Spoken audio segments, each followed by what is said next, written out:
Good evening. I would like to call this meeting to order, the Monday, July 7, 2008 City Council meeting. We will have the invocation and Pledge of Allegiance, Father James McCraner from Sacred Heart Catholic Church, and the Pledge of Allegiance with the Police Explorers and Councilwoman Sierra. Would you please stand with me?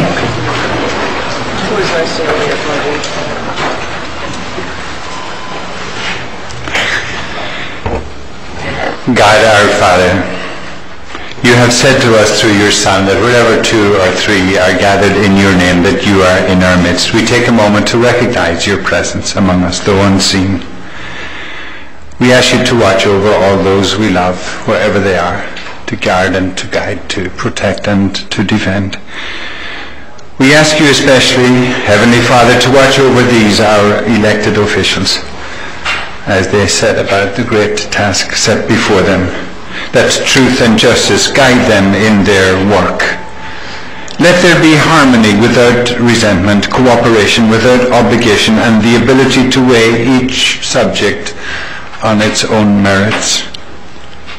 With God as our might, we pray that you bless these, our council members, with wisdom, knowledge, and courage to guide them this evening in their deliberations, and every evening they come together. And we make these prayers as we make all our prayers in Jesus' name. Amen. Amen. Our head head beat coast. Hope very hard.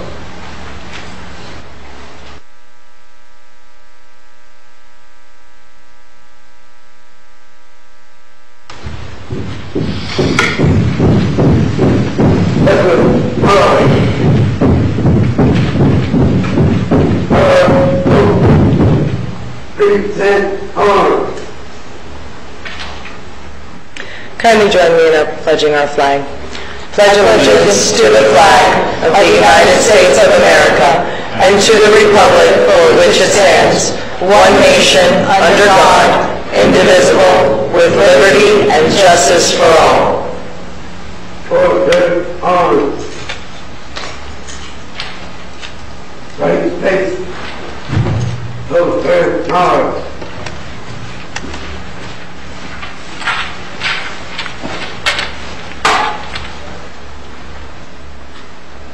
Thank you. You may be seated. Roll call, Madam Clerk. Mayor Bell? Here. Vice Mayor Burgess? Here. Councilwoman Lobos? Here. Councilman McCormick? Here. Councilman Nelson? Here. Councilwoman Sierra? Here. Councilwoman Waltman? Here. Thank you. Additions, deletions, deferrals, Mr. Manager? There's none at this time, Mayor.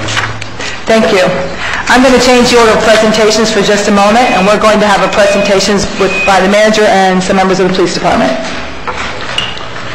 Mayor, council members, as you know, we recently had promotions at the police department, and the police chief is going to introduce the people who were promoted and their titles, and I will not take anything from the police chief, so I'll give it to him. And Chief, please.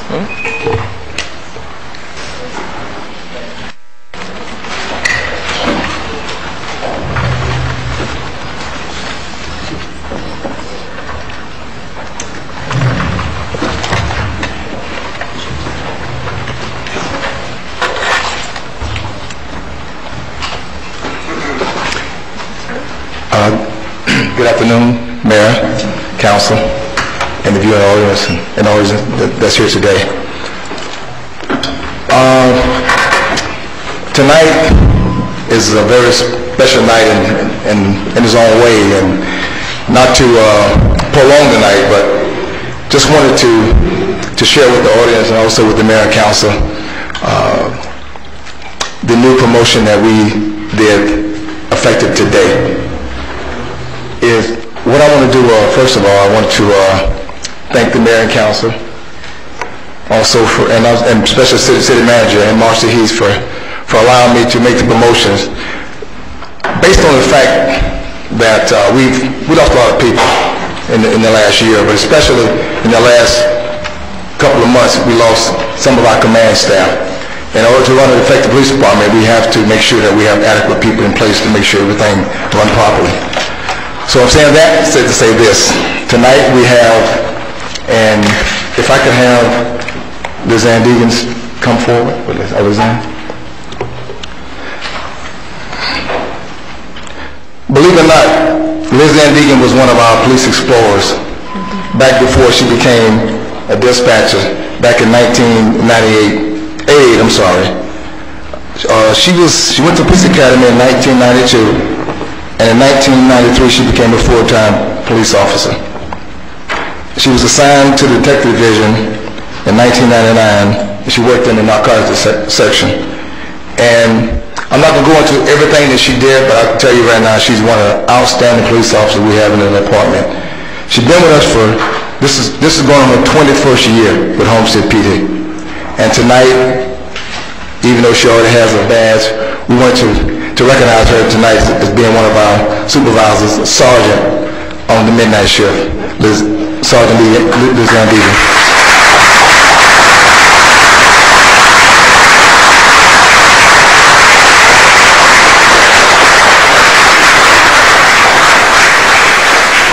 You see, the promotion happened so fast, she didn't get a chance to even get a stripe, so that's why she's here civilian clothes tonight.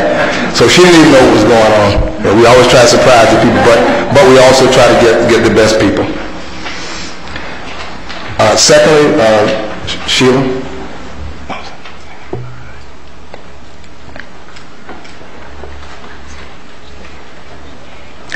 Sheila Johnson.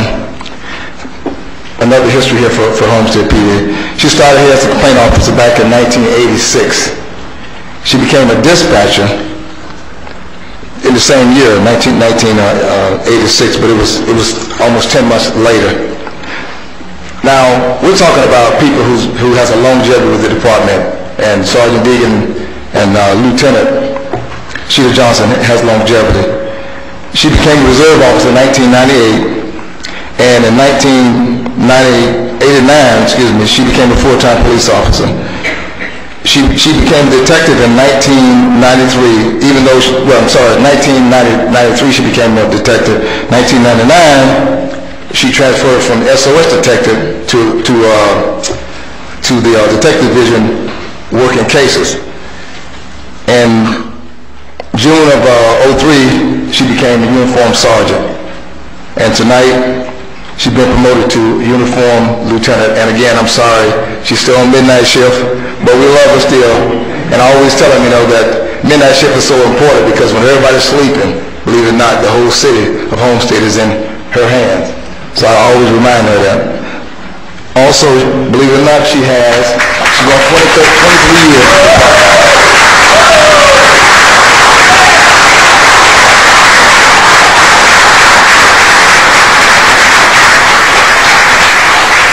Can I just say something? Mayor, council, and people in the audience, if you see that paparazzi running around taking pictures, that's her husband. Right. Marie Kent. I should say Brandon. Marie Kent also started here as a police dispatcher in 1982. She went to the academy in 1985. And 1989, she became, believe it or not again, she became a detective with the department. And just recently, after leaving the detective division, I reassigned her back up there to be the sergeant detective. So she knows a lot about what goes on when you're talking about investigating cases. In 2004, she became a uniformed sergeant. She's working day shift. And tonight, she will be one of our day shift, again, uniformed lieutenants.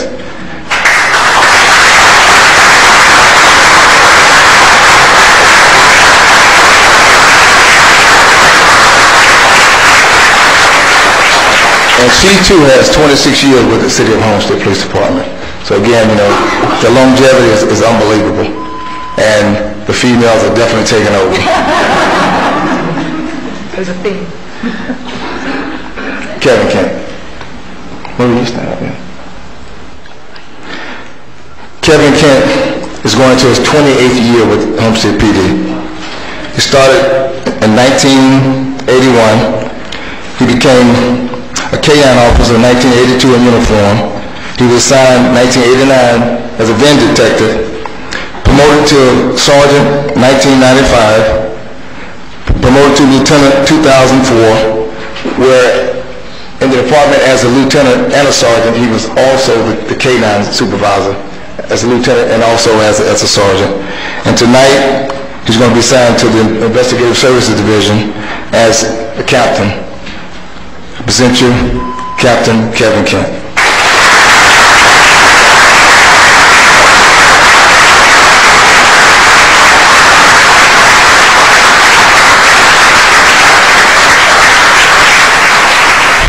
Last but not least,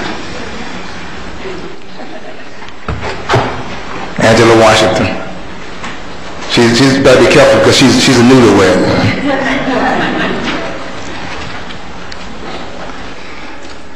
Angela Washington started in the police department back in 1988. She too has going to her 21st year with Homestead PD. So you see the longevity is definitely here. She started in 1998. She became sergeant of Uniform Division in 1995. She was promoted to lieutenant in 1999. And tonight, she's going to make history. Yes, she is. Because she's the first female captain in the history of Homestead PD since 1930.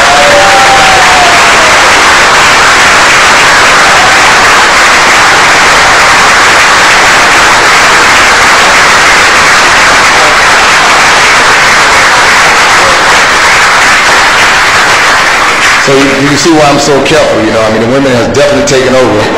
And me and Major Kennedy, we got to keep looking over our shoulders because these ladies on the road, trust me. But again, you know, it's our pleasure and honor to have them lead the department. You know, we've been there for quite a while and our tenure is short. And we told the manager, the mayor, and also city council that when we leave Homestead PD, we want to make sure that we leave it in good hands. We have good people here, qualified people. You know, Lieutenant Staggers, Captain Staggers, you know, she, Washington. Just got married, excuse me, I apologize. But you know, she not only is she the first female captain, but she's going into the FBI Academy next year. And also, you know, she comes up with a master's degree in education. So, you know, we have some good people in place. And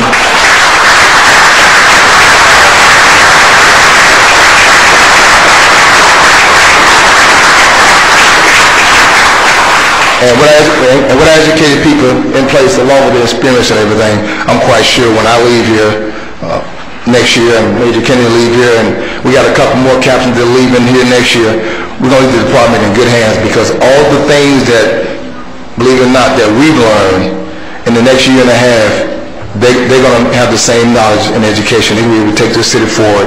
And Homestead, believe it or not, still going to be in good hands when we walk out the door. So again, thanks to you all. I think, you know, you're going to do a wonderful job for the city, and I really commend the hard work and dedication that you all have done with this department over the years, and hope you all continue doing that. Thank you all.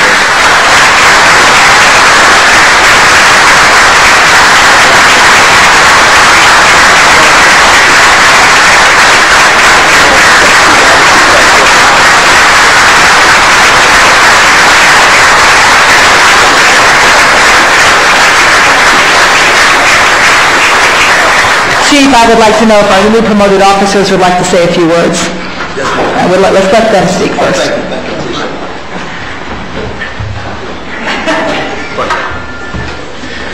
Well, as you can see, I'm outnumbered. But I'm proud to be outnumbered. These ladies have done some outstanding work in my years. You know, once again, I've got 28 years. I'm kind of the old one of the group of these folks, but I'm very proud to have the company that I have coming into this. My thanks to Mayor and Council, City Manager Shahada. Thank you so much for your work. Chief, Major Kennedy, also Captain Chong, thank you so much for your work. We know that times are tough with the city, and we understand that. We understand also that we have a lot to overcome over the next 2 to 3 years to get through this little bind. I can assure you that the group of us will be working very hard to help you get through that. We know we have a lot of tasks to overcome, but we, as the chief said, we want to make sure that the city's in great hands whenever the time comes for new management to come in. We want to be able to turn around and step up and take those roles when the time comes. So that's what we're preparing ourselves to do, and that's what our intentions are. And once again, my thanks to everybody, especially the good citizens of the city that treated us so well over the years. Times are tough, and we're lucky that we have the positions that we have, and we understand that. That's about it, and thank you, ladies and gentlemen. Appreciate it.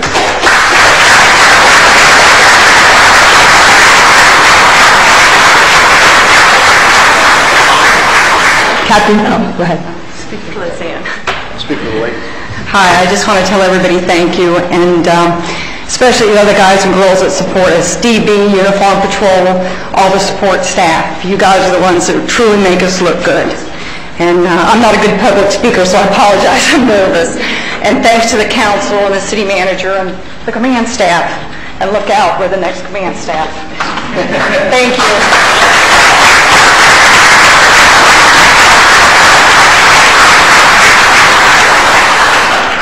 Hi, I'm no better than what she is, so I'll make it quick. Just thank you to everybody, all my guys in DB for the last year that have tolerated all my changes, worked with me on everything when I stepped in a day's notice, and stepped up and just worked for me as hard as I could. Guys, keep working. Chief, city manager, mayor, everybody, I can't thank you enough for this opportunity, and I won't let you down. Thank you.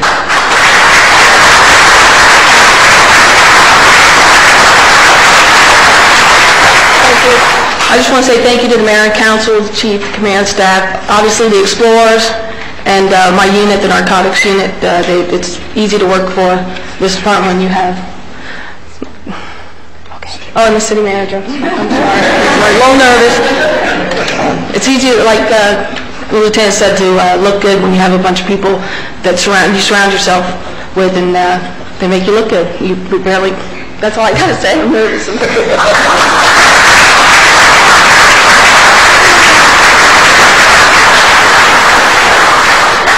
Again, I want to say thank you, Council, Mayor, Mr. City Manager, Chief, Command Staff. Thank you for your supporting us 100%, and we look forward to being the future leaders of the Homestead Police Department. We will continue to assist Chief Roll and the Command Staff in making the Police Department the best that it has ever been. Thank you.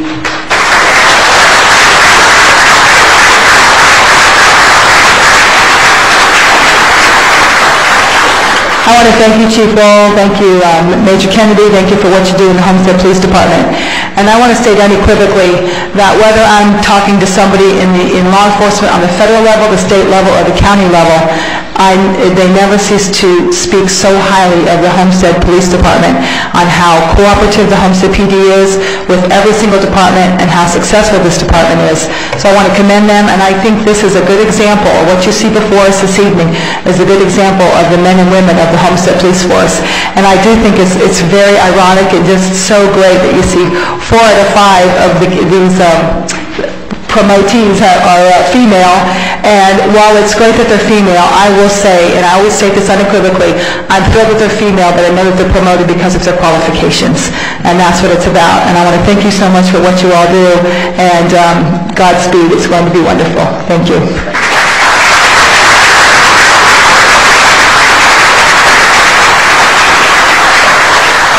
I've been out at the police station quite a bit here lately, and I've been with a lot of you guys, and I want to just say congratulations. You all have earned it. You guys really, really work hard out there, and the city appreciates it. Thank you.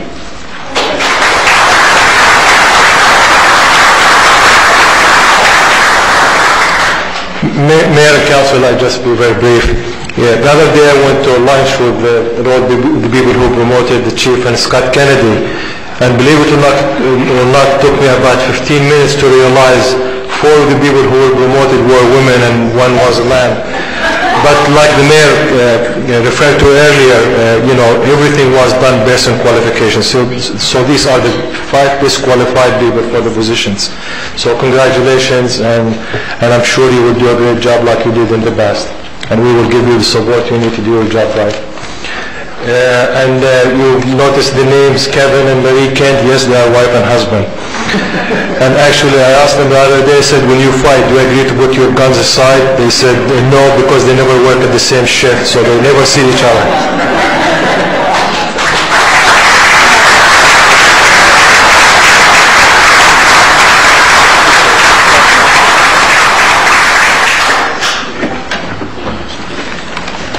Thank you.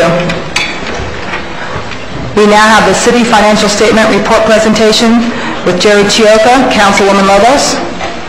Thank you, Mayor Bell. And I'm going to make the introduction from the dais here. Tonight, we are going to have a short summary presentation of the city's financial statements. We'll just take a minute. Yeah, we'll wait a moment.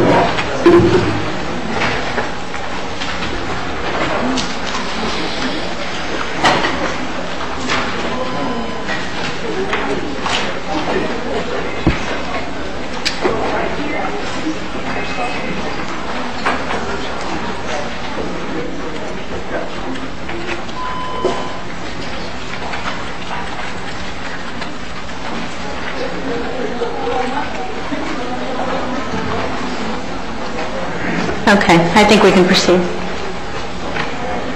Okay, like I was saying, tonight we're going to have a short summary presentation of the city's financial statements. The only comments that I have is that the audit was completed on time, and you're going to see that we do have favorable findings. I also asked for mayor and council, if you have any questions or concerns, to wait until after the presentation. So without further ado, I present Mr. Jerry Chioka. Oh, and then also he also asked me to hold all the applause until after his presentation as well. Okay, thank you. Go ahead, Mr. Chioka. Turn your microphone on. Thanks again. Of course, I'm always following a tough group. Thanks to you again for that. It's our pleasure. For the record, my name is Jerry Chioka from the firm of Racklin. I'm going to give you a very high overview. I've discussed the financial statements in detail and most of the council people today, except for Councilwoman Judy and Mr. McCormick. We're still going to try to schedule this now that I'm back from vacation to get that on. Basically, again, we've had an unqualified or clean report from the auditors, which means that the financial information contained therein presents fairly in all material respects the financial position of the City of Homestead as of September 30th, 2007. And also, for the record, we were finished prior to the end of March, but with meetings with you all and our vacations between the GFWA conference, this was the first available day we had. So it was complete over 3 months ago. Again, I'm going to highlight some of the items. If you look, I know we went over the financial statements, but on page 16, the city has over $347 million in assets, $55 million in liabilities, and over $292,000 in net assets, of which a substantial part, obviously, as we talked about in the meetings, is $228 million, which is the property, the utility buildings, the land, the buildings, etc., which is norm for all cities to have it all invested in there. However, we have $53 million of unrestricted net assets, about equally spread between the general and business type activities. We're showing a very healthy position. As of September 3rd, we had over $50 million in cash and investments, enough to try and weather the storm from Tallahassee that we've been working with your department on for the last almost a year and a half now. One of the items I wanted to point out, some of the new statements on auditing standards, numbers 103 to 114, talk about more new responsibilities as auditors to the city. One of them is to talk about control deficiencies, significant deficiencies, and material weaknesses. For those who have been here in recent past 5 or 6 years ago, you remember that we had a lot of material weaknesses that had to be resolved. I'm happy to report this year we had no control or significant deficiencies or material weaknesses to present to the city tonight. In addition to a single audit, which is the auditing of your federal single and state single audit numbers, there were no findings in the areas of compliance or transaction testing that came about. One item of note is your budget. For those of you who have the statement, it's on page 73. We had an amended budget for revenues of $33 million. We received about $35 million, so we had a positive variance of about $1.4 million. On the expenses on page 74, you'll notice at the bottom of the page that in our budget message, we look to use about $10.5 million of your surplus. I'm happy to report we did not use any of it up except for $200,000. So as you can see, we held back thanks to directions from the council and the staff. We held back in some areas. We didn't spend all the capital outlay. We pushed that off in general administration. So we really did not use that amount of fund balance. We have it moving forward into this year, which you know is very critical. In the past, we've looked at some positions, and this year again we're looking at some positions and some other adjustments. So right now we're looking like we're in okay shape. All the cities that we audit are having a difficult time because the numbers are changing and the estimates from Tallahassee keep changing, so it's like a moving target. So we've kind of been up in step with them, with your finance director, Jan, which by the way you stole from our firm. I will keep mentioning that because it's killing me and it makes me work that much longer. A couple of management letter items with the management letter in accordance with the rules of the Auditor General on page 118. We did not, again, as I mentioned, have any recommendations for increasing and bettering the internal control. There were no violation of laws or rules or regulations, improper expenditures, or other inaccuracies, as well as any improper or inadequate accounting procedures. Investment policies were in accordance with state statutes, and based on our calculation of financial condition assessments, you will find in your category and had no financial emergency coming up. Again, we talked about no discussions about weaknesses or anything. So if anybody has any questions, I just want to end by thanking staff, Mike and Jan over there at the court and other staff, again, for a very smooth audit. So if you have any questions, Wendy, I'll be more than happy to address them. Thank you. Thank you very much. Need a motion to approve. Oh, I'll move it. thank you. All in favor, say aye. Aye. Thank you. Thank you, Mr. Chirka. Thank you. Thank you, Mr. Chirka.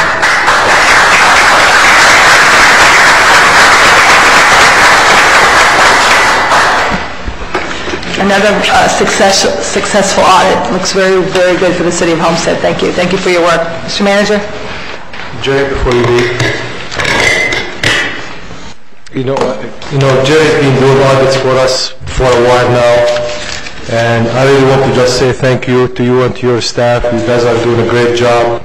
And I always, say to council members when we are having these special one-on-one presentations, it's not just auditors. I mean, we call them and consult them with all kinds of things because we don't want to get into problems and then discover later it's wrong. So we take a proactive approach to our relationship with them, and they are outstanding. Thank you. Thank you. Next item, Charter Review Committee Certificates of Appreciation. Would my Charter Review Committee members please come up?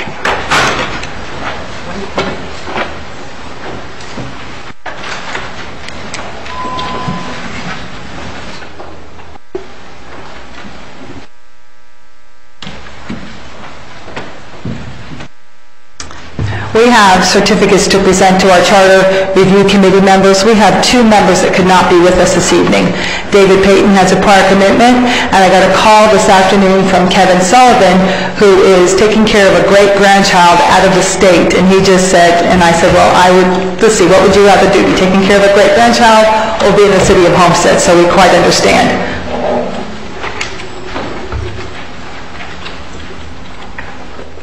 The first certificate we have is for Lois Jones. This certificate is awarded to Lois Jones for your leadership and commitment to the community as a member of the Charter Review Committee. The City of Homestead salutes you. There was a lot of work that they put into this committee, a lot of hard work, head work, and we actually worked very, very quickly. It surprised the attorneys, it surprised everybody, and I really commend this committee for being able to work so expeditiously. Thank you, Ms. Jones.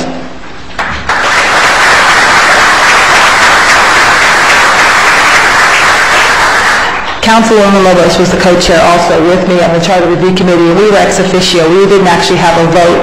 We just conducted the meetings, and these good folks here voted.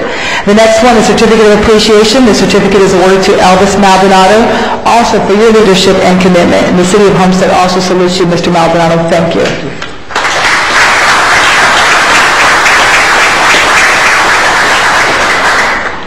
And to Mr. William Davis, Jr., otherwise known as Billy, for your leadership and commitment to the community as a member of the Charter Review Committee. I want to thank you very much for your time.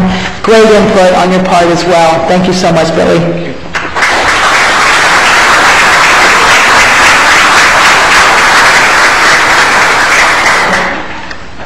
Would you like to say a few words? Well, I'd just like to say that with a legislative career for 23 years in the California legislature, this is one of the things that I have done in my complete career, which I just feel so proud of. The first one, while I was in California, was before the Martin Luther King holiday was federally approved. I was instrumental in pushing through the first Martin Luther King holiday in California in the country. I felt just the same way when I worked on this charter review, because when you think of it, the charter is the guidelines which runs the city. So it's very, very serious, and it's something that you have to think about very carefully when you sit on that committee. Now, as the mayor said, we finished rather early, because we got there and we worked. And of course, we had leadership. We had great leadership in the mayor and Councilmember Lobos, and of course, Mr. Weiss, who's not here tonight. So, Mayor, I'd like to thank you for appointing me. I really and truly appreciated this. Thank you.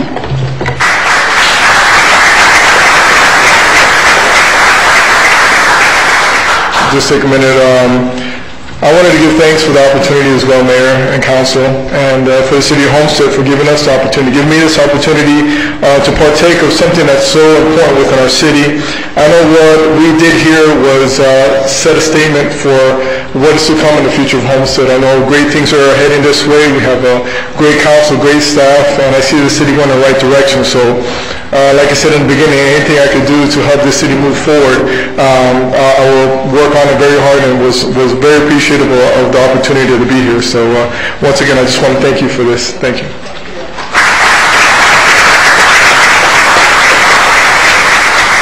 Billy's our shy one, so I'll speak for Billy. He had a great time working with the mayor and Councilman Lobos. He loved every minute of it. Right, Billy? That's it. Thank you.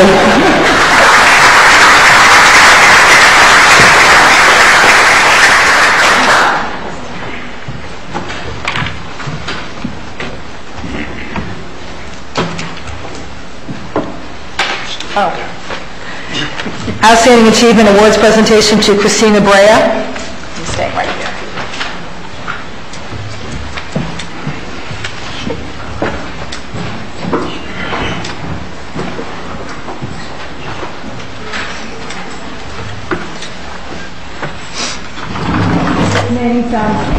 If this name sounds distinctly familiar, it's because she's the daughter of Julio Brea, and we're very proud of her. And I want to tell you something about Christina.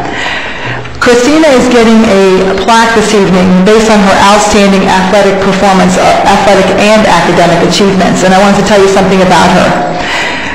Christina Brea, she's the Dade County District Champ, the cross-country champ for 2007 and 2008. She's the regional runner-up for cross-country 2007-2008. She's the Dade County District Champ in the 1600 meter for 2007 and for 2008.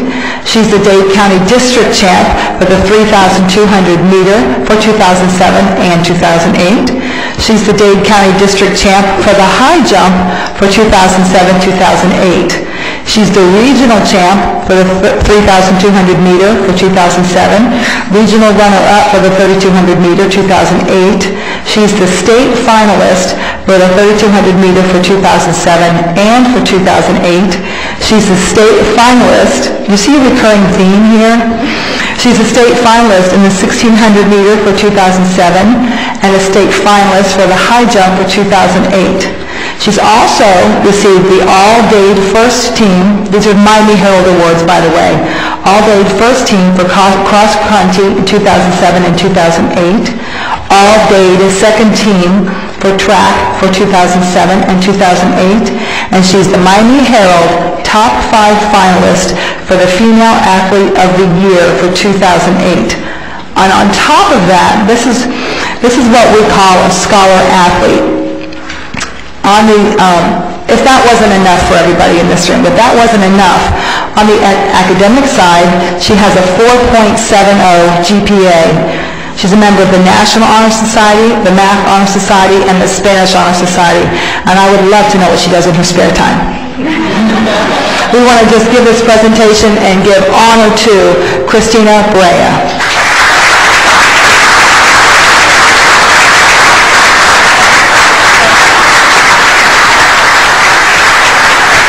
Christina also doesn't want to say anything, but she says thank you. Christina, thank you for what you do. You make us look really good down here in the southern end of the county. Mr. Shahada? Mayor, may I just recognize her mother, her sister, and brother, of course, her father here for a second. We certainly know her mother must have had something to do with this as well.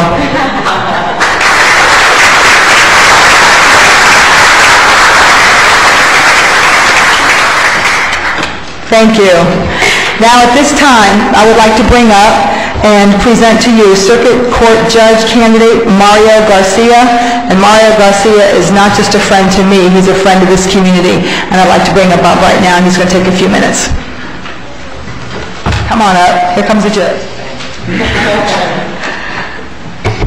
With your vote. Thank you so very much. It's an honor for me to be here, Mayor, members of the City Council, citizens and guests. My name is Mario Garcia, and I'm running for Circuit Court Judge in the August 26th election in Group 38. Now, what's important about this year is the fact that at the end of the year, we will have a turnover of 5 Circuit Court judges who will be retiring. That's a lot of experience that's going to be leaving the bench. So on August 26th, and I know that judicial races are typically not the most, what we call juicy, they're not attractive, we're at the end of the ballot. But when you figure all of that experience that is leaving, it is important for the citizens of Homestead, who I know are very active in the community, are very interested in what's going on in this entire county, that we elect individuals who deserve to be on the bench. Now, everyone's qualified. We have to meet some qualifications. So that's not what it's all about. It's about experience. It's about replacing experience with experience. So let me just share a little bit of that for you tonight. First of all, my experience in the family. I'm honored to have been married for the past 31 years to the same woman who I met in junior high school. And her name is Wanda, and she's a nurse and Baptist in our community. We have 3 lovely children, and they are all married. I have 2 grandkids. We just recently, actually 2 weeks ago, lost our youngest grandson to a deadly bacteria that took his life. But he's in heaven, so we're happy to stand here before you today. And we thank you, Mayor, for your prayers. I know the city was actually with us in prayers as this loss was devastating to us. But here we stand. My legal experience in the community, actually, it's my second career. I'm a retired United States Army captain. It wasn't always that way. I started out as a private in the United States Army Infantry, worked my way up through the ranks. And I'm encouraged tonight because I see a parade of stars of individuals in the police department, our young athletes, who have obviously sacrificed a lot to get there. And that's what it's all about. This position that I am vying for, Circuit Court Judge in Group 38, is a position that belongs to you, the citizens, the people. It's not a position which I wish to inherit. I didn't have a silver spoon. I went through the ranks and worked 10 years at night, 4 nights a week, to get my first bachelor's degree. Today I am honored to say that I have an MBA, I have my Juris Doctorate, and I also have a doctorate in psychology. I'm also a licensed mental health counselor. That brings me to community. In the community, I've been working in prevention of drugs and substance abuse. I've been working in putting together counseling programs for victims of domestic violence, both male and female, because go figure, today we have victims who are male of domestic violence as well. That's where I started as a prosecutor. I served 3 years at the pleasure of the state attorney, Catherine Fernandez-Rundle, here in Miami-Dade County. When I graduated from the University of Miami in 1999, I started out as a prosecutor in domestic violence misdemeanors, and my last year I served as a career criminal prosecutor. Subsequent to that, I started my own private practice for the past 5+ years. I am encouraged to tell you that we have a vibrant firm which works in the areas of immigration, civil law, and family, as well as a trial lawyer in personal injury. And so we are honored today to stand before you and ask you for your vote. It's about experience. It's about the opportunity to serve once again. I took an oath at the age of 17 to serve the United States Army and defend the Constitution of the United States. I took that oath one more time as a prosecutor in the year 2000 when I entered the Miami-Dade County State Attorney's Office. With your vote in January of this year, upon my 50th birthday, I hope to once again take that oath and serve for you on the bench as a circuit court judge.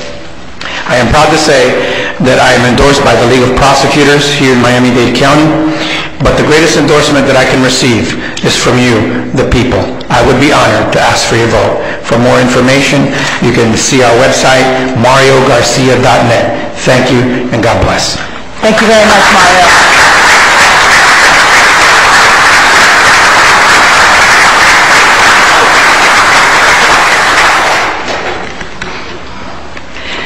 I wanted to make one announcement. The Vice Mayor is going to have to leave us in a few minutes. He's going to be presenting a proclamation on our behalf to Sergeant Keisha Dentino. The Miami Herald did a story about her, and we're going to be honoring her this evening. And would you please let her know that I would also like to bring her to an upcoming council meeting to represent the same proclamation that we're doing. So just thank you for doing that, Vice Mayor. I'll now entertain a motion to approve the consent agenda. Second. It's been properly moved and seconded. Any comments or questions on the consent agenda? All in favor say aye. Aye. The ayes carry. Thank you.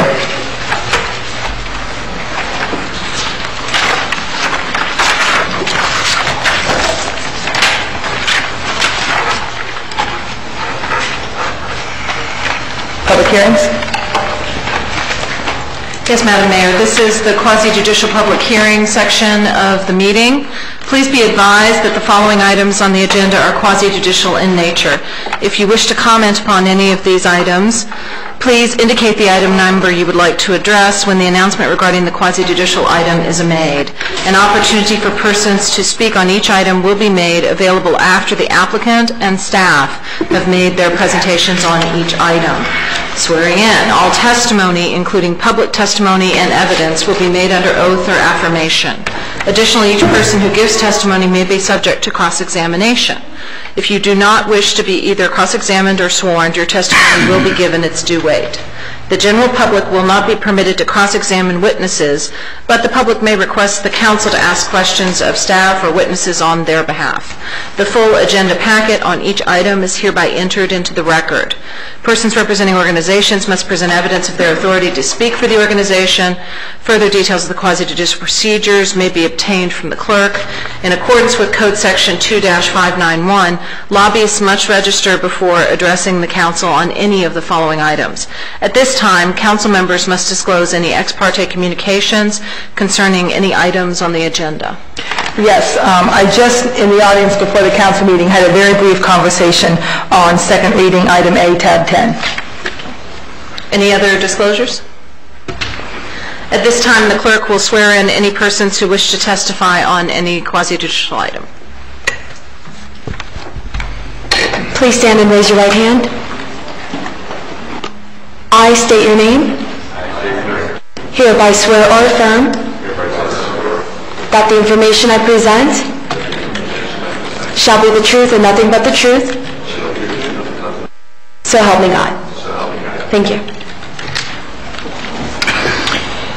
Yes, tab 10, item A is a second reading of an ordinance of the City of Homestead, Florida, considering the request of Hope Academy 2, Inc. for rezoning from Hotel Motel and Institutional Use District R4 to 1 and 2 Family District R2 for property located at 1100 Old Dixie Highway, as legally described in Exhibit A and providing for an effective date. Yes. I would like to make note of one change on the ordinance from the first reading, and that is with respect to the last whereas clause on page 1, where it reads with a density of 8 dwelling units, that should be 6. And also under section 2, approval of the rezoning, at the very end of the sentence, where it says with a density of 8, we'll switch that to 6 as well. Thank you. I did notice that as well. Thank you. I'll entertain a motion for approval of second reading. I'll move it. I'll second. It's been properly moved and seconded. I will now open the public hearing. Is there a staff report on this item? Good evening, Madam Mayor and member of the council. This is small 2.5 acre parcel. Is existing land use is medium density. They are changing from R4 to R2 for a future charter school. Thank you very much. Do the council members have any questions for staff or for the applicant? No. No further comments? Would any members of the public like to address this item? It's a public hearing. Thank you. There seemed to be some questions that I was answering about some confusion, the fact that it has a density, that there is actually density given to it, and I had to explain that it was just part and parcel of the zoning that it comes with this particular density, but the fact that the intended use is a school, and anything that would come in the future would have to come back before this council anyway for approval. So that seemed to alleviate the concerns. So I just wanted to put that on the record. Thank you. Any further comments from council? Roll call, Madam Clerk. Councilman McCormick? Yes. Councilman Nelson? Yes. Councilwoman Sierra? Yes. Councilwoman Waldman? Yes. Vice Mayor Burgess? Yes. Okay. I wasn't sure if you had left already. Councilwoman Lobos? Yes. Mayor Bell? Yes. Motion carries. Thank you. Moving on to tab 11. Tab 11 is the first reading of an ordinance of the City of Homestead, Florida, considering the request of BDG Grove Plaza, LLC, for a rezoning from Agricultural District AU to Retail Commercial District B2 for property located on the southwest corner of Southwest 137th Avenue and Northeast 15th Street, consisting of approximately 4.04 acres as legally described in Exhibit A and providing for an effective date. You'll notice in your packet, too, associated with this is the proffered declaration of restrictions by the applicant. Thank you very much, Mr. White. I'll entertain a motion. I'll move it. I'll second it. It's been properly moved and seconded. We will now open the public hearing. Staff report on this item, Ms. Kamali. Sure. This is a 5-acre property on 137th Avenue. It's Tallahassee Road or Northeast 15th Street. It's located within the surrounding residential at this time. This parcel went to a land use change. It was transmitted on April 2008 to DCA from a small scale from low residential to low commercial. And as Mr. White mentioned, there is a declaration restriction of covenant that proffered by the applicant. There is some landscaping requirement regarding a 6-foot tall wall and some other issue that the neighbors requested that they are all addressed in that. Thank you very much, Ms. Kamali. Does the council have any questions for staff or for the applicant? Thank you, and I think this is another example of the applicant meeting with the community and meeting with them and having meetings with them and understanding and working to alleviate the fears of the members of the Waterston community. So I want to thank the developers, the commercial developers, for meeting the concerns and the needs of all of the surrounding community. So thank you. And I'm also I'm in favor of substituting the commercial for the residential. So this is a win-win as far as I'm concerned. Any member of the public would like to speak in favor of or against this item? Thank you. We'll now close the public hearing. Any further comments or questions from council? Roll call, Madam Clerk. Councilman Nelson? Yes. Councilwoman Sierra? Yes. Councilwoman Waldman? Yes. Vice Mayor Burgess? Yes. Councilwoman Lobos? Yes. Councilman McCormick? Yes. Mayor Bell? Yes. Motion carries. Thank you. Moving on to tab 12. Tab 12 is a resolution of the City of Homestead, Florida, granting site plan approval for the development of a 24,387 square foot office building on approximately 1.15 acres of land located west of Chrome Avenue between Northwest 18th Street and Northwest 19th Street, as legally described in Exhibit A and providing for an effective date. I'll move it. The item has been properly moved. Is there a second? And it's been seconded. I will now open the public hearing. Is there a staff report on this, Ms. Kamali? Yes. This is approval of a site plan for a office development of 24,387 square feet right on Chrome between 18 and 19. This is zone B1A and went through the council on April of 2008. This is on the east side. Majority of the parcel is B1A, and there are two small parcels on the northwest that was changed to parking from low residential. And additionally, they met with the resident in that neighborhood too. They originally proposed a 38,000 that has been reduced to 24,000 square feet of office. Thank you, Ms. Kamali. This is another example of the developer meeting with all of the surrounding community and addressing and alleviate all of their concerns as well. So thank you. And yes, Ms. Kamali. One more thing. I wanted to make sure that we add that the applicant shall comply with all the transportation concurrency before building permit. Thank you. Thank you. Mr. White? Yeah, and just to note, that condition would be condition number 5 in the resolution under Section 3 conditions. Thank you. Any comments or questions from council for staff or for the applicant? I have a question, ma'am. Ms. Waldman? Yes, I just want to confirm how many office buildings are in this, how many offices are in the office building, will be in the office building?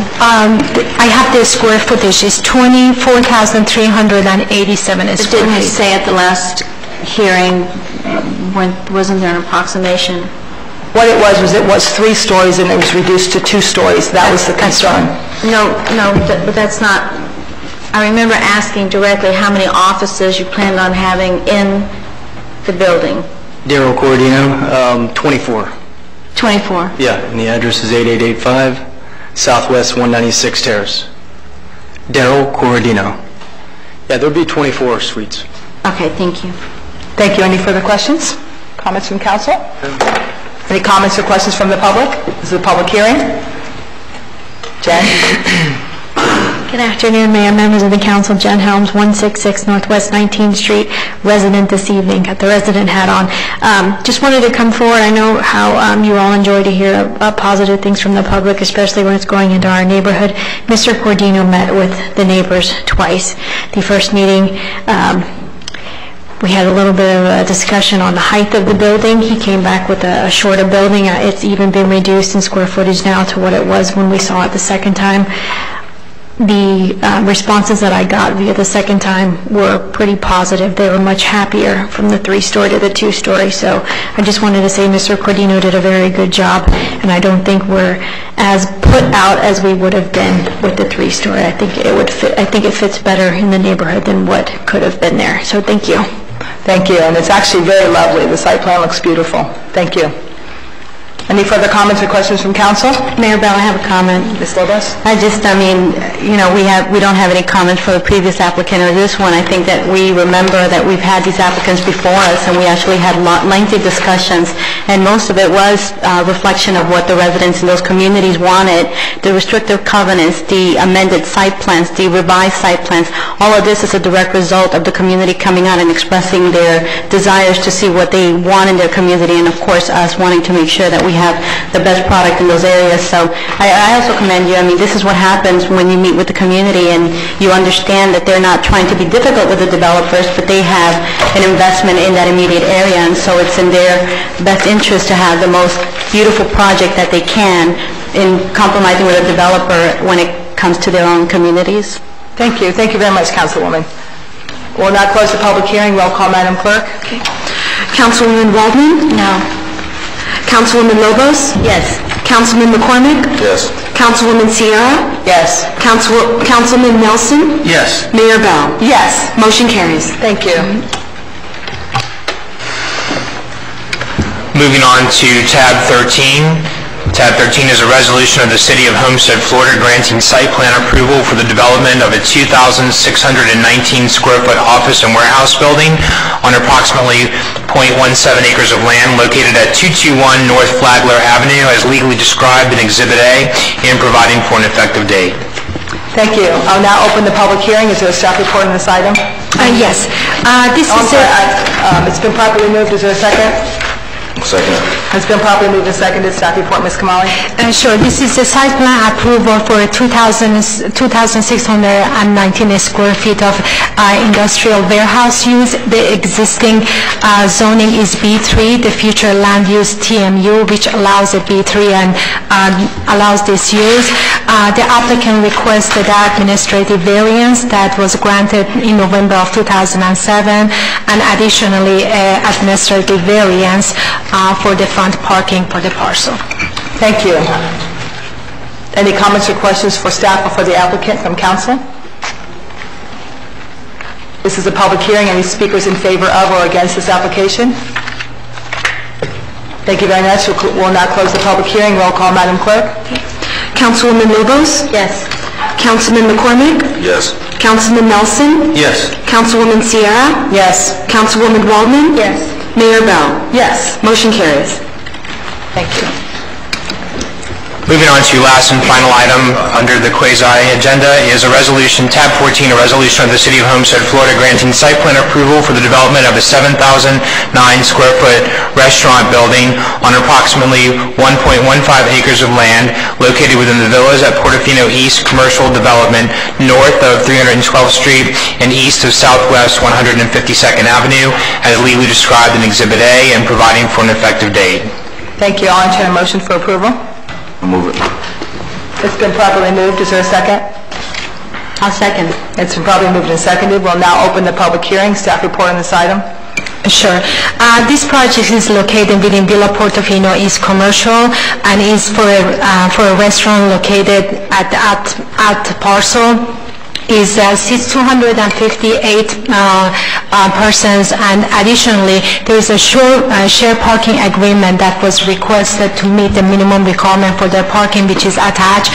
That is additional 28 parking in the excess of what the office building is required for theirs. So they meet all the requirements. They are light commercial use, and the staff recommends the approval of this project. Should we tell them what restaurant this is? This is the On the Border that's coming. Yes. Yes. Just thought we'd throw it out there. Additionally, I would like to add that under the resolution, section 4? 3. Conditions. 3. Under condition, the applicant shall comply with the transportation concurrency prior to building permit. Thank you. Thank you very much. Any questions from council for the applicant or for staff? Any members from the public would like to address this item?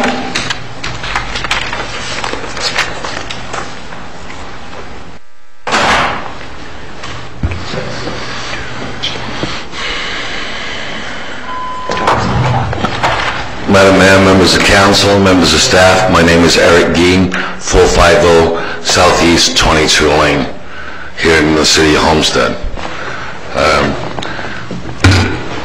While I'm encouraging new businesses to come here to the city of Homestead, I'm very concerned about the parking requirement that is associated with this project.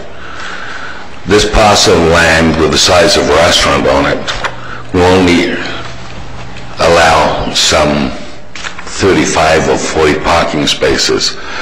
And under the code for the city of Homestead, there is a requirement of 1 parking space per 4 seats.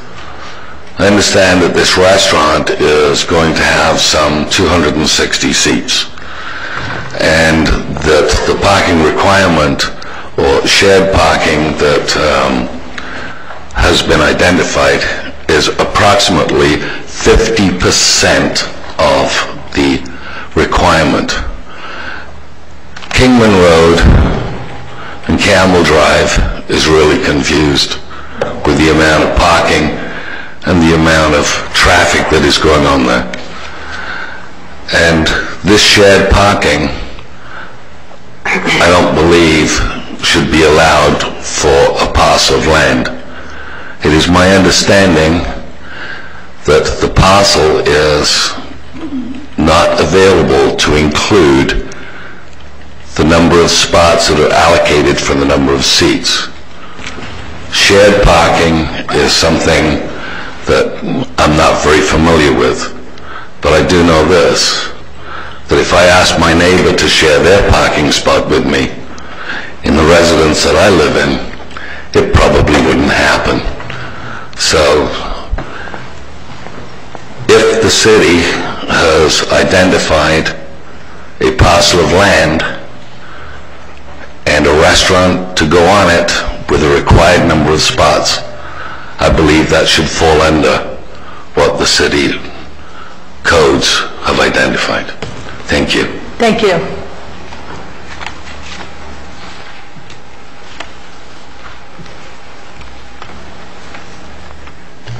Good evening. My name is Jerry Huebner. I'm with HSQ Group. I'm the engineer for this project and also the engineer for the entire Villa Portofino East commercial project that Prime Home Builders is building. I would like to point out that this is a commercial property which is much larger than just the 1 acre designated for this particular on the border restaurant. Just behind it, and the aerial that you see does not properly display what's been built out there yet. But you do have the residential community, the townhouse community that's already constructed behind us. You also have a professional center, office condo building project which is constructed just behind this project, which there is a fair share or a parking agreement in place allowing parking to be shared between all the different entities, including the bank. There's a Colonial Bank which is under construction right now, which is just to our east, and it has more parking than their code-required parking allows for.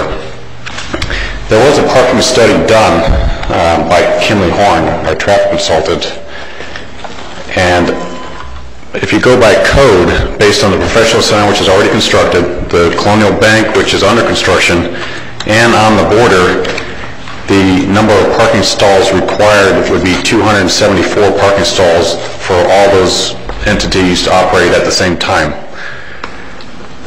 We are providing 350 parking stalls, which is approximately 76 additional parking stalls above and beyond code for those 3 entities. So in a sense, we're actually providing a lot more parking than code requires for it. This was brought up at the planning board meeting also. We discussed it in detail, and we were just trying to explain that you can't look at this as just a 1 acre parcel to stand alone. It's really a 1 acre parcel as part of a much larger project, and just to try to make them utilize parking within that 1 acre is not justified on this particular project, and I completely understand the residents' comments. But in this particular case, there is a shared parking agreement in place, and there's plenty of parking for everybody that's associated with this particular project.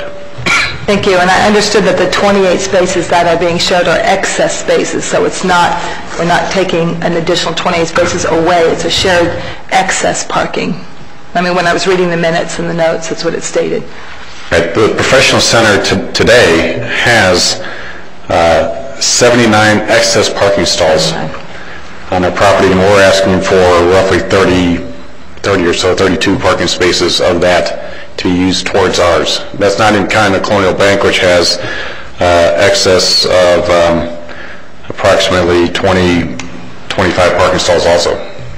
I'm thinking that they probably took into account the fact that most businesses and banks are closed on the evenings and closed on the weekends. I mean, was that taken into consideration for the parking spaces? And I'm sure it would be. And I think the main concern then probably was in the normal daily business hours. And I would imagine the majority of the business is going to be in the evenings when most of those businesses are closed. I mean, that's the way I would envision that.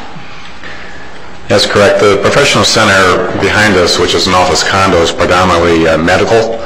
and I would assume that they probably close by 5 o'clock.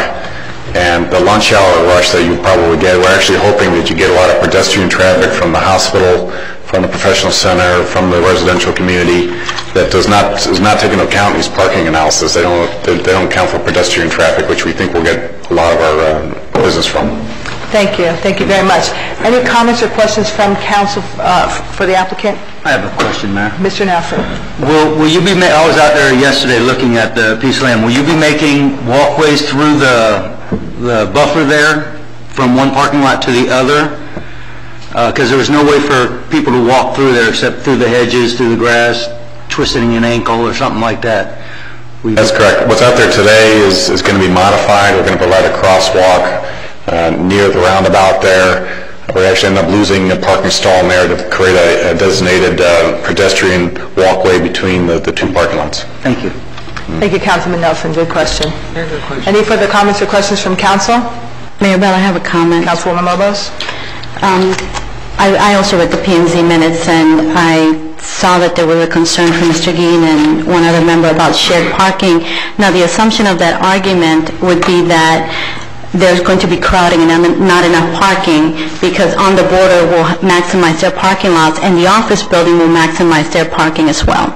My question to staff was, explain to me how the shared parking deal works with this applicant, and that's exactly what was explained to me. The office building has excess parking of what was required, and on the border is using that shared parking agreement to utilize that to meet minimum code, which I think makes sense. And the overall concern, which is to not have overcrowding of parking spaces. If you have, like on one of the statements it said, this place which hopefully becomes really popular and a lot of people go there, you will not have the situation where you're going to drive around and not find a parking space because of the compatibility of both of the projects. Now, if the office building was another restaurant, had maximum capacity, then the shared parking agreement would not make any sense because that assumption that we're going to have parking space trouble would be very real.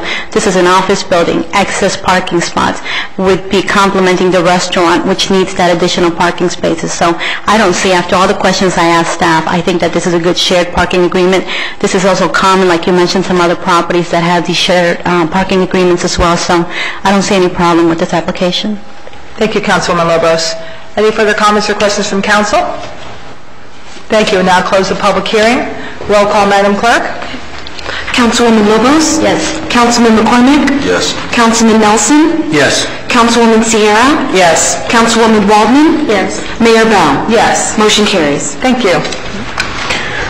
Moving on to tab number 15, this is your legislative matters agenda.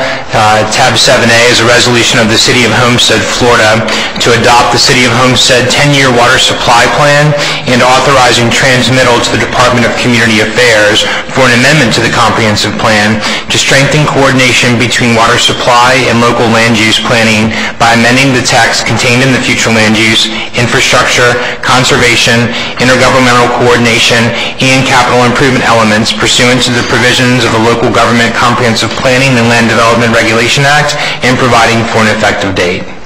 Thank you. I'll entertain a motion for approval. I'll move it. I'll second it. It's been properly moved and seconded. Initial comments from council? Any comments from staff, Mr. Shahada?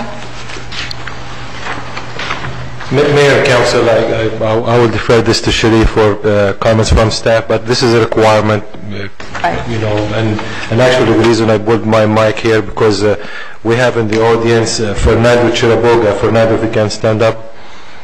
He's the representative of the firm that did the study for us, and they did a very good job. Thank you. Thank you for that. Any comments or questions for staff? Thank you very much. I'll now open the public hearing. Any comments from the public?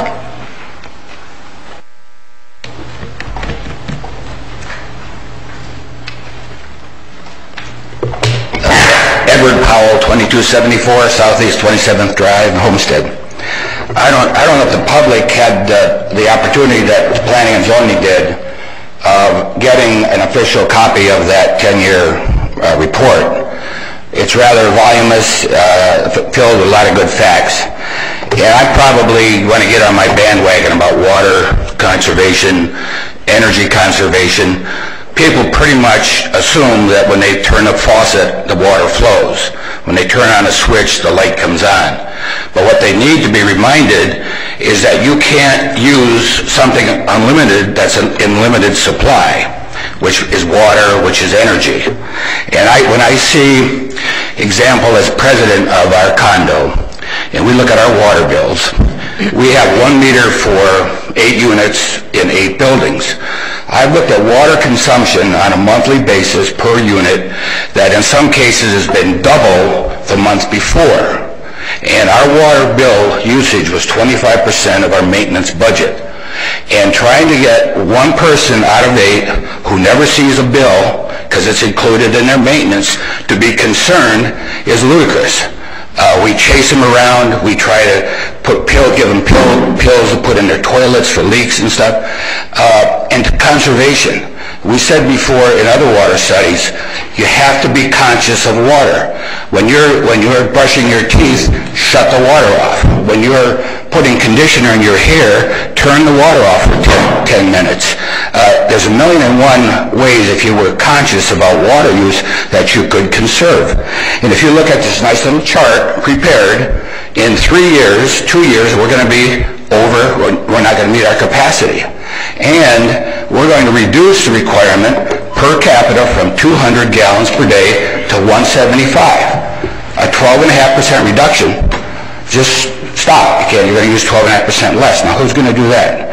The other thing that's mystifying to me is 200 gallons per day per person.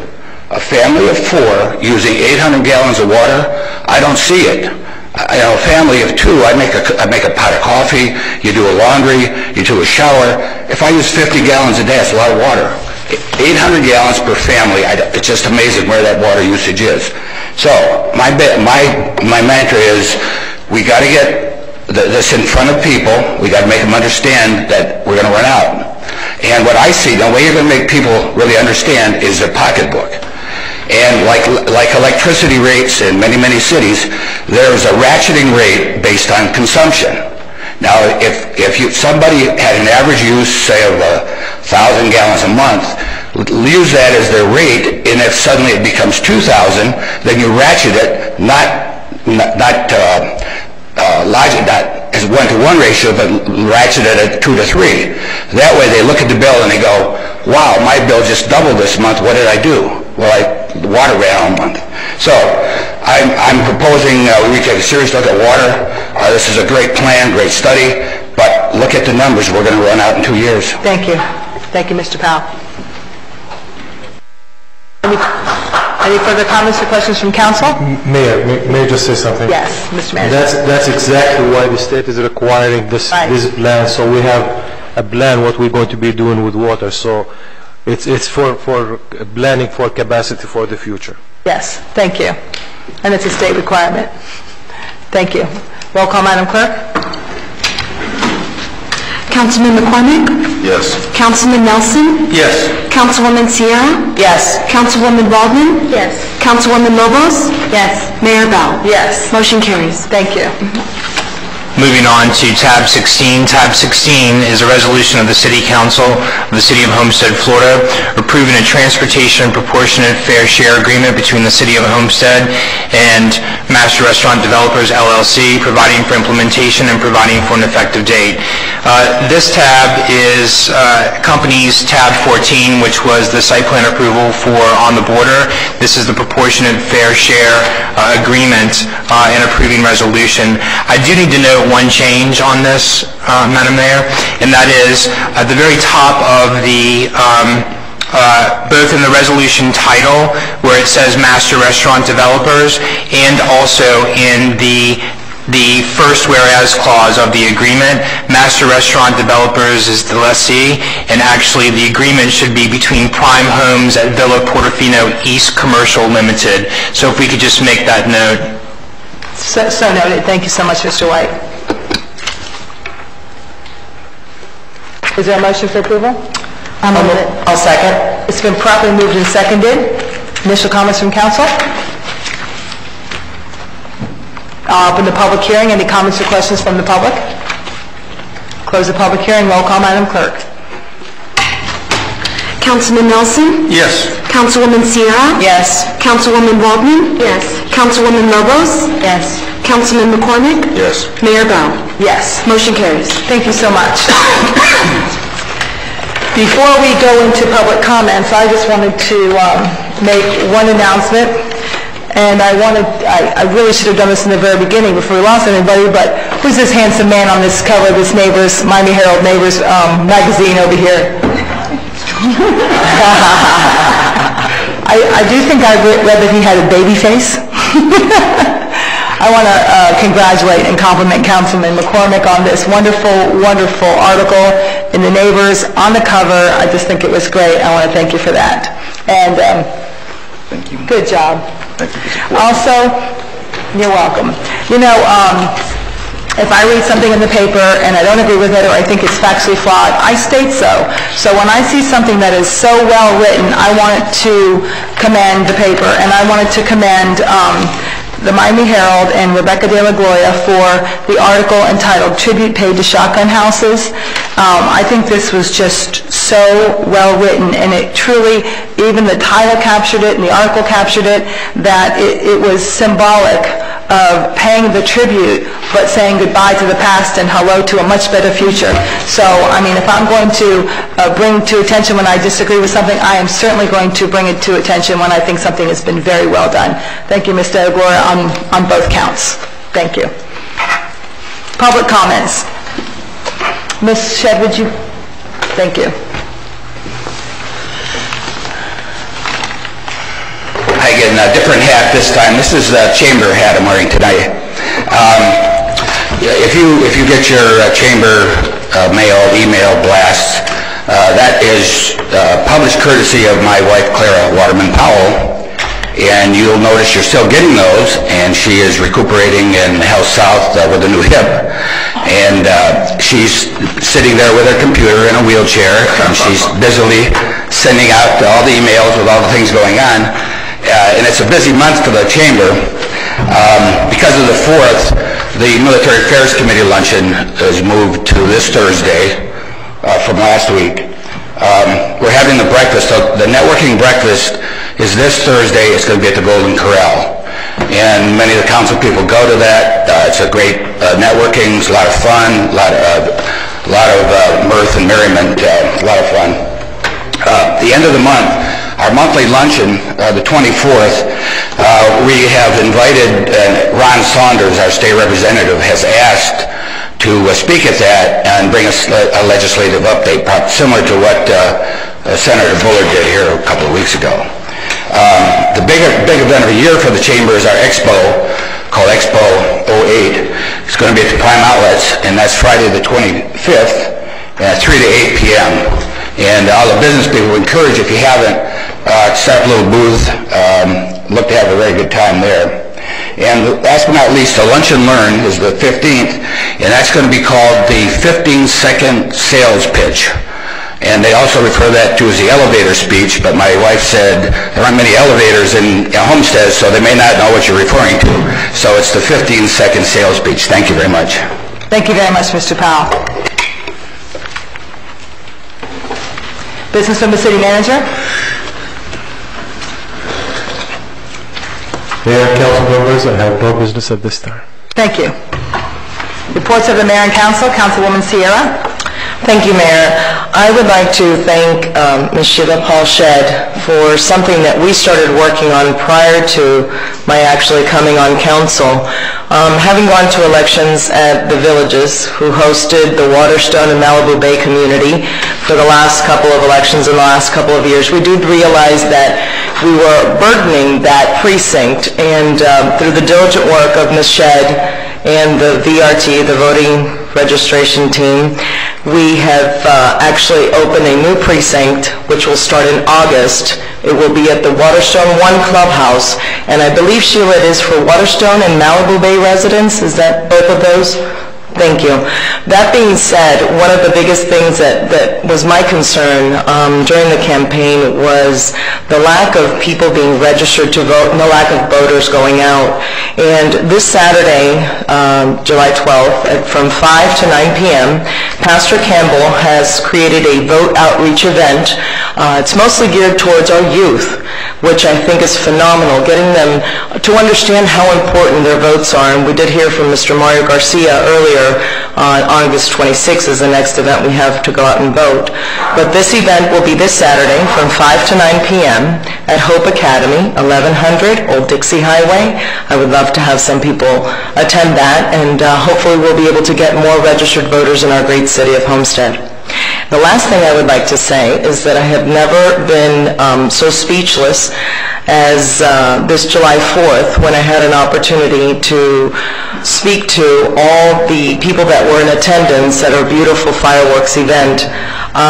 When I saw myself in the field looking at all the amazing people that were sitting in the stands, for a brief moment I had no clue what I was going to say, and thank God that I had actually written something down. It was just amazing, and I thank everyone that took part in that, the police, everyone. It just was an absolutely amazing event, and thank you for the weather. It just started sprinkling when the fireworks were finished. So that's what I have to say. Thank you. Thank you, Ms. Sierra. And yes, and Mr. McCormick, thank you very much for a wonderful fireworks celebration, and thank you for the Parks and Recreation Department. I wasn't there, I was in Washington, D.C., but I heard it was just wonderful, as usual. Councilwoman Walden. Thank you. I want to say thank you to Public Works, because with all the rain that we've had, I've had so many phone calls from folks in the villages of Homestead. We've had no standing water. So you did it right. I don't know what you did, but you did it right. Because we used to have floods. I mean, Bernice is looking at me. I mean, literally where your car would stall out and we would have to come get people out of the cars, and it was awful. So you had a real test in the last 2 weeks, and you scored A++ with everyone I know. So thank you very much. Ralph's Beauty Salon, we had the ribbon cutting there. They moved down to the Prime Outlet Mall. They're still part of our Homestead family, and it was nice to see that to see everybody out that day, as well as Ms. Homestead and Ms. Homestead Outstanding Team. They were there, and then we also went to their send-off at First National Bank, which was a beautiful event as well. It was my great privilege and honor to be the guest speaker for the Signature Healthcare of Brookwood Gardens. It's a nursing home that's in the villages of Homestead, and it's a nursing home that's been there for a very long time. Lori's nodding at me in the audience, and I think it's amazing that they employ over 190 people at that facility. That's a lot of people at one facility for one business in our city. So it was a great honor to be there, and they had they started a Hall of Fame cafe, and it was quite an honor to see all the folks that were inducted into that cafe that particular night. I attended, as well as several other council members, the open forum town hall meeting with Congressman Mario Diaz-Balart, and I want to say, there's Pastor Williams. I want to say a special thank you to Pastor Williams and his church for facilitating and moderating that event. I thought it was quite beneficial to all the people. There was a good crowd there too, so that was very enlightening to see. 4th of July, busy day, hot day. I went to the Main Street celebration, and it was great. They had about 400 people there throughout the day, living the dream, all nations coming together as one. And they had great entertainment. I mean, they had entertainment from cultures from all around the world, so I thought that was very good, and it was a great event. So glad to see so many people out. And thanks for coming up and telling me that you were there. And of course, I too enjoyed as always, the 4th of July fireworks. It was well attended. Weather was, we kept getting weather reports that it was raining in Cutler Ridge, or Cutler Bay, excuse me. You can tell how long I've been around. But in Palmetto Bay and Miami, Omar was constantly on the phone, but we were able to do that, and it was wonderful to celebrate the nation's birthday and to honor all the men and women serving in our country, either here or overseas. So it was wonderful to be there. And last but not least, I have a little presentation I'd like to make tonight. Mr. McCormick quite a while ago, we started, the Little Angels started collecting food as well for the people in Haiti.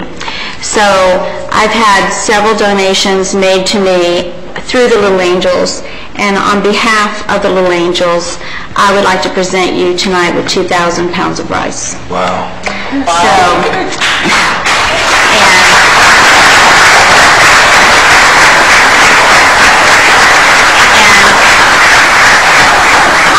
I want to give credit where credit's due, because we have such great friends with the Angels, and Mr. and Mrs. Diaz with Diaz Supermarkets, they really came through for us. Billy and David, Hometown Title, they as well. Main Street, they had a box out collecting rice for you on Saturday at their 4th of July event, and I can't promise for sure, but I think they have about 500 pounds of rice to give to you. So I think that's what this town has always been so I just want to say, I think it just is so wonderful that people can come together, organizations can come together and work together as one for what we think is important. And of course, the Little Angels, the rice that we're donating, the 2,000 pounds, of course, I know once it gets to Haiti, I'm looking at Preston out there, once it gets to Haiti, we don't have a lot of control over it. But we would love to know that the churches are going to help to monitor where that rice goes and make sure it gets to the orphanages and the hospitals and the church people. It's going to Haiti. Oh, I know, but I'm just saying we the Little Angels want or would like to see that it gets to as many children as possible. So anyway, with that being said, my gift to you. Thank you very much. You're welcome. Thank you very much. Councilwoman Lobos? Thank you, Mayor Bell. And I'd like to start out by apologizing. I was not here for the 4th of July celebration, which I had planned to be.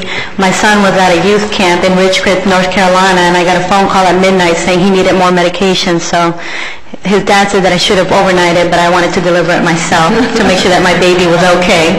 So I went up to Ridgecrest, spent 2 days, and spent the 4th of July in a small town in North Carolina. So I apologize for not being here in the city of Homestead. And one other comment, Mayor Bell, I just wanted to say that next week, myself and a couple other council members as well as the mayor, we're going to attend the Florida Municipal Electric Association Conference, and I am going to be representing the city, and it's going to be my first board meeting, my first board of directors meeting, so I look forward to representing the city, learning as much as I can, and making sure that we have excellent representation at that level. Thank you. And thank you, Councilwoman Lobos, and I'm sure we will. Councilman McCormick? Yes, I have a few thank yous for this evening, and I would like to first say thank you to Judy Waldman, Councilwoman. She said she had a shark for me, but I didn't know it was going to be that big of a shark, and I'm very surprised and happy and excited because the goal was 1,000 pounds, so just a donation, that's 2,000 pounds automatically. So I'm very shocked and happy that you donated, and I thank you for that. I would like to say thank you to Rebecca Della Gloria for the article in the paper. I appreciate you taking our time to come see us on the Southwest, and that really helps me a lot. This way? Yes, ma'am. Also, another thank you for Pastor Jimmy Williams. You had Mario down, the congressman, and I think that was good for the community to see that people are really trying to reach out and do what's best for the community. It seems that at one point it was like the community it was ignored. There was nobody coming to see what was going on. People really had no voice. And I think with the direction that we're going with the city, it's a lot of we're reaching out to the community right now. We're trying to get the community what they deserve and what they want, and I think it's very beneficial to them to see what's going on. Also, I'm wrapping up my interviews for the Southwest Advisory Committee. I have one more week. Next week, that'll be the last week. I'm going to have a couple of interviews this week, and it's going very well. So all y'all that's interested, if you still have time to put your letter of interest in, also your resumes, and once again, just thank you to everybody. Thank you. Thank you very much. Councilman Nelson? Thank you, Mayor.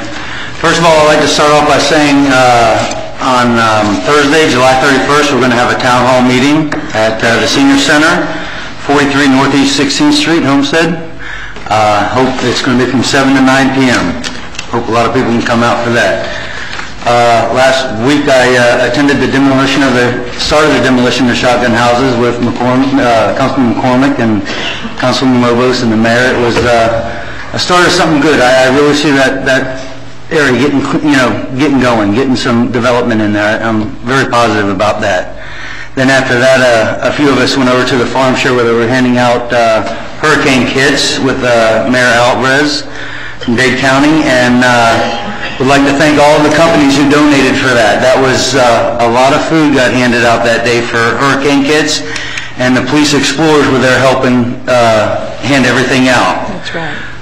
Last week I rode a couple of days with Officer Randy Owens with Homestead Police, the K-9. From that, I would like to ask the chief if we could get together and maybe with staff, if some of the officers and paramedics were telling me that there's a problem. All the gated communities on the east sides, some of them will change their codes and not notify the police department or Metro-Dade Fire Rescue. They're having trouble getting into these communities, and it's cutting down the response, it's making the response time longer. Some of the officers tell me they have to park outside the gate and run in. So if we could get together and have a meeting, I would appreciate that. Okay? I made it late to the 4th of July fireworks. I was trying to pick up my son. I couldn't get him. They shut the streets down up in by Black Point. So as I was walking in, it was starting. But as I got out there, I could see that the stands were full. The parking lot was full. The roads coming into it was full. And when I left 30 minutes after it was gone, everybody was gone. The traffic flowed great. After an event like that where the stands were full, it was good to see our road system worked really good to get that quantity of people out so quick. Thank the police, they did a great job. And I saw some of the officers, I don't know if you heard afterwards, they were jumping people's car where the batteries were dead. I really appreciated that. That was great. That's all I have. Thank you. Thank you very much. We need to, I have a few items, but we also need to thank Robert Landon, who is the new director of the Parks and Recreation, for a job well done. And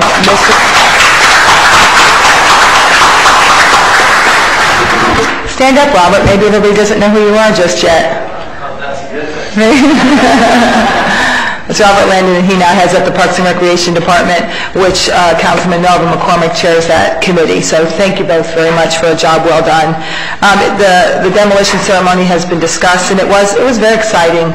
It was a new day, and one of the things that I wanted to comment on that I noticed in reading the words from Councilman McCormick, that he didn't just say that he wants to go in the community and fix things. He said that he wants the community to fix things with him, and that to give the community themselves a sense of pride and teach the community how to keep that area up. I appreciate that. I really do appreciate that. It's the attitude and the spirit of just not doing for, but working with. And I really appreciate that. And whatever I can do, I'm going to do.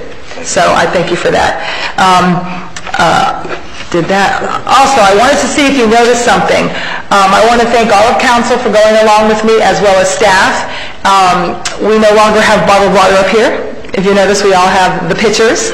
And we used to have the pitchers for a long, long time, and slowly but surely everybody went to bottles, and I would be very often the only one with a pitcher. So we're all back to having pitchers. It's, we don't need to be buying the bottled water. And by the way, when people ask me what kind of water I drink, I proudly tell them I drink the City of Homestead water, because the City of Homestead water I think is better than any bottled water anyway, and then that way we don't have to dump a bunch of plastic bottles from this council into the landfill. So we're doing our part. So I want to thank the council as well as staff for indulging me. Thank you very much, and for drinking out of these glass pitchers. And by the way, we have more ordered. Talked to the clerk's office, and we're going to be ordering more of these, so everybody will have glass pitchers in front of you. So that's why you don't have water bottles tonight. They're looking at me thirstily. Hide one. So thank you very much for that.